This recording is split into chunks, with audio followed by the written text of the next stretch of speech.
Manager బాబు, మీరు చేసిన తప్పుకి వాళ్ళని క్షమాపణ అడగండి.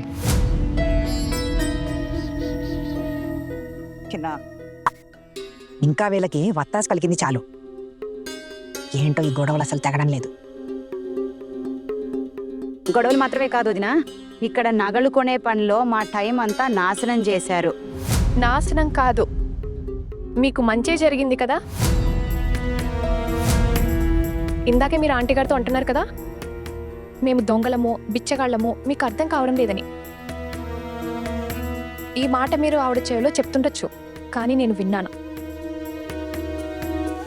ఇప్పుడు మీకు అర్థమైంది కదా మేము దొంగలం కాదని.